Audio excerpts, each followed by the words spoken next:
几天前的5月20号晚上8点，我相信很多人跟我一样都守在手机前面，等着 Crush 80的首发。Crush 80呢是 WB 工作室推出的第2把键盘，他们第一把键盘 Rainy 75呢在市场上刮起了一阵非常大的旋风。总之呢，我也是没抢到，听说是1秒完售的盛况。其实这情况呢也是在预想之中，并不太意外。好在呢，我之前购买的键盘也终于到货了。这把来自脉冲的 GX87，跟 Crush 80一样，是一个80% 配列的全铝合金3模键盘，并且最重要的是呢，这把键盘只要 Crush 80的1半价格。现在呢，它也到我的手里呢，希望可以安抚我这次没有抢到键盘的失落。所以今天呢，就让我们来开用这把 CP 值超高的全铝合金3模键盘。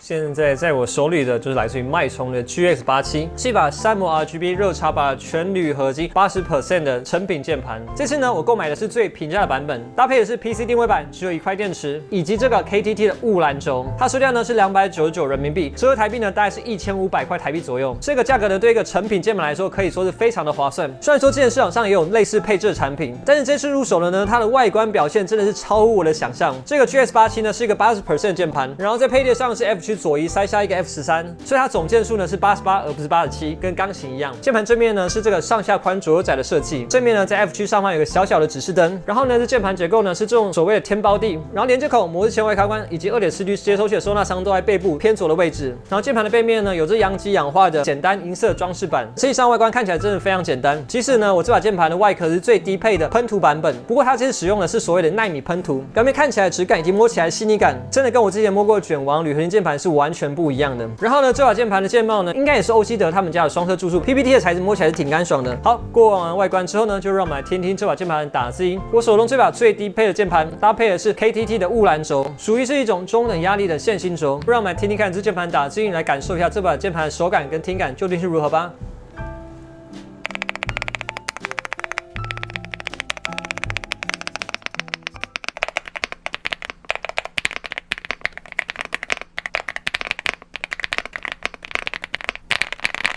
我只能说，让我想起了 Rainy 75与75。撇除掉这个最低配的轴体表现力的差之外呢，打字声音完全是像铝合金量产键盘的一个标准，很闷很集中。虽然有 Gasket 的结构呢，但是它效果并不是太明显。按压起来的时候呢，整个内胆并没有明显的下沉。我这次个人到手的体验感觉也是相当不错，我非常满意的。它有实体的模式切换开关，以及 2.4G 接收器的收纳箱。不过呢，其中最让我惊讶的就是它外壳的做工跟品质。就是呢，整个键盘的外观可以说是没有任何设计可言。但这个朴素不简单的设计呢，我个人是非常爱的。听听看这打字音。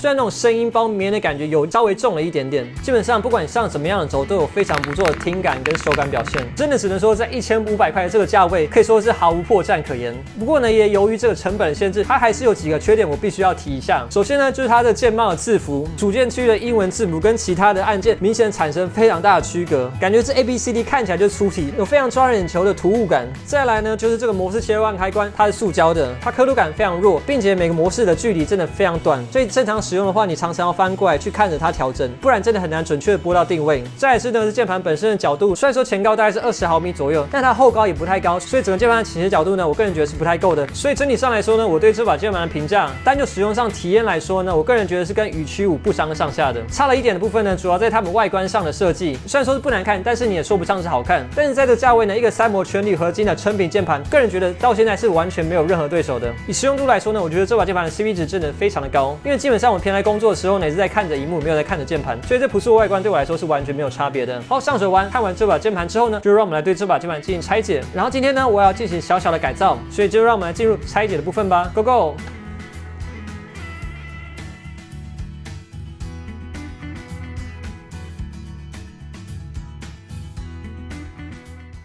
取下螺丝呢，就可以拆解这个键盘了。首先呢，让我们来看看这键盘的上盖，整个键盘的外壳做工质感真是超乎我对这种量产的铝合金键盘的一个想象，摸起来非常细腻，完全没有粗糙的感觉。这就是他们所谓的奈米喷涂，这种质感呢，真的是直逼那种比较平价一点的电容。然后上盖呢是 CNC 的，然后是这种所谓的内锁螺丝的结构，外观看不到任何一个螺丝孔，不影响整体的观感。虽然说这灯带有点微微凸起来的感觉，稍稍有一点不协调。再来看就是键盘底壳，这种侧边镂空的设计呢，明显是是这种型材的加工，表面的喷涂呢，以及后面这阳极氧化呢，摸起来手感呢是非常丝滑。虽然说这种全白呢看起来有一点比较不耐脏，不过呢这质感做工是完全没有问题的。然后底部呢低配版是一块4000毫安的锂电池，以及这个键线分离的小板，这种重量呢跟其他铝合金键盘稍微轻了一点，明显是稍微薄了一点，所以我觉得打字角度呢不太够这样子。好，再来就是我们内胆，除了最高配之外呢，都是这个 PC 的定位板，然后品质不错，大件没什么杂音，配上这个外观还不错的雾蓝轴，上盖是透明的 PC 材质，所以这把键盘的 RGB 效果也是非常足的。然后整体结构呢是有一些横向开槽，所以整个键盘打字手感其实还相当舒服的。然后声音包呢就是现在标准这类 Poron 的夹心棉，带背膜的轴下垫，摸起来不像是 XPE， 更像是 Poron 棉。然后卫星轴的地方呢也有开孔，不会影响大件的手感。PET 的声优膜 EVA 的棉粘在上面，防止指示灯漏光，细节也是做的还蛮不错的。然后就是这个单键开槽 PCB 下灯位的键盘的 Gasket 是这种上细下粗的类似铆钉，但整体的 Gasket 的结构呢其实不是太明显。然后呢这边有一个竖起来的结构呢是这个增强无线讯号的天线，毕竟是这种全铝合金键盘，为了防止金属屏蔽讯号，在空白线下方进行这额外的设计。最下面的是 Poron 底面带着背膜的，我个人觉得它厚度是稍微厚一点，所以总结上来说呢是现在量产卷簧键盘的标准配置，然后也蛮脆弱的，像我在拆装还把一个 Gasket 弄断掉。内胆呢就是一个成本压缩到极致，要有什么都有的一个配置，所以今天针对它的改造呢其实也不会太多。首先呢就是把这个雾蓝轴稍微润一下，因为我把这轴拆开来看一下，里面的润滑可以说是完全没有的。这把键盘内部的棉实在填得太满了，整个内胆完全没有下沉的空间，所以我决定把这个底棉去掉，用于提升它整体的手感表现。所以现在呢就让我们对键盘进行些许的改造，并且把它组回去原本的样子吧。开始动作哦。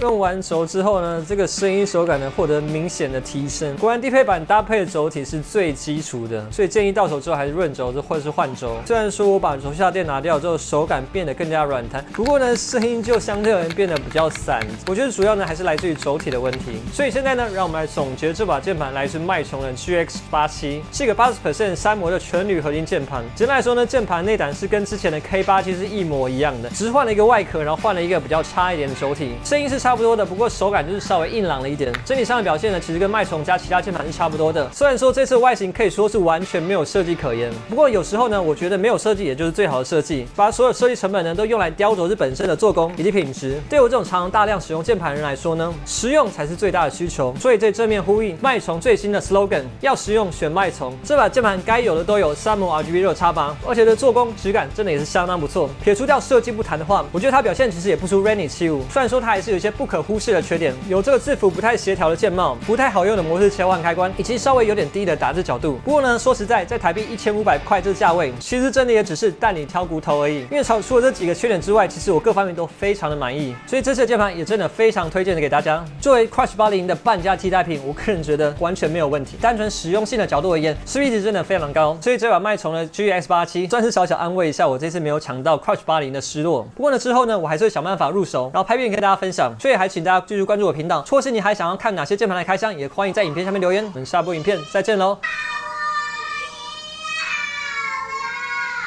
拜拜。